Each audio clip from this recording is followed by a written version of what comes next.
Tranquillement, les églises de Montréal reprennent vie. À la paroisse Saint-Nom-de-Jésus, dans Hochelaga-Maisonneuve, les messes ont recommencé. Et avec le retour des paroissiens, le retour de la quête. Ici, elle rapporte environ 400 $ par semaine à la paroisse, de l'argent que l'Église ne recevait plus depuis mars. C'est assez dramatique comme perte au niveau d'une paroisse. Les quêtes, les dîmes ne sont pas entrées du tout depuis 16 semaines. Ça commence à peine à recommencer, mais il y a aussi tout l'aspect des locations pour la culture. Ça aussi, c'est extrêmement important. Donc, tout ce qui est spectacle, tout ce qui est concert, tout ce qui est activité de location culturelle, tout ça est disparu depuis, puis ça ne reviendra pas tout de suite, là. On va demander au Seigneur de nous accompagner, de nous aider à faire nos choix. Robert Allard célèbre à nouveau ses messes, mais la paroisse ne peut plus le payer. Il touche la prestation canadienne d'urgence. Une chance qu'on a eu l'aide du fédéral pour au moins assurer un peu de salaire, un peu de revenus pour les employés qui ont perdu leur salaire. On a comme été mis à pied, moi y compris, là. Donc, le PCU du fédéral a soutenu, ça c'est extrêmement important. Mais pendant qu'on n'avait plus de revenus, bien, les factures entraient encore. Coordonnatrice pour la paroisse, Jenny Duhem, elle aussi, reçoit la PCU. Avant la pandémie, dit-elle, Saint-Nom-de-Jésus était déjà en déficit de 153 000 $ pour 2020. Cette année, c'est de regarder à pas payer le chauffage, de ne pas pouvoir payer l'électricité, de regarder à ne pas pouvoir payer nos dépenses telles quelles, de ne pas avoir des salariés. Saint-Nom-de-Jésus est loin d'être la seule paroisse à vivre une crise financière. Le diocèse de Montréal, qui en compte 200 sur l'île de Montréal, à Laval et dans l'Anaudière, traverse une période difficile.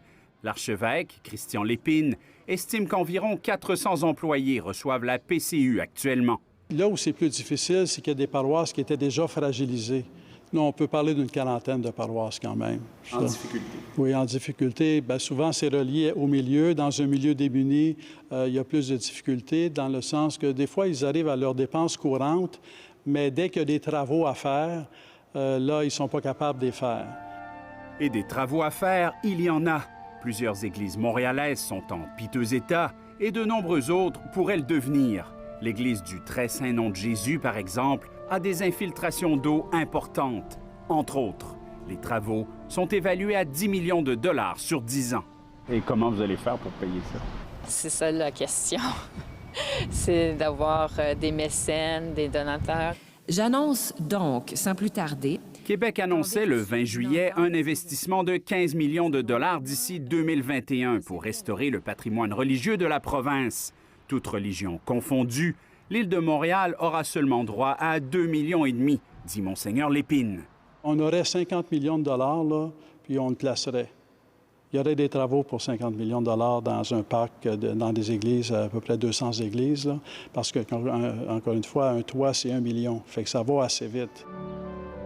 Au lieu du catholicisme à Montréal, même la basilique Notre-Dame, visitée par plus d'1 million de personnes par année, éprouve de grosses difficultés financières.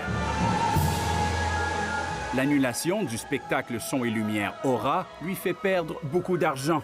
L'absence de touristes et le respect des règles sanitaires anti-COVID ne permettent pas non plus de reprendre les visites payantes pour que ce soit rentable. Depuis le confinement, donc, on a dû mettre à pied près de 80 % de nos employés, une trentaine.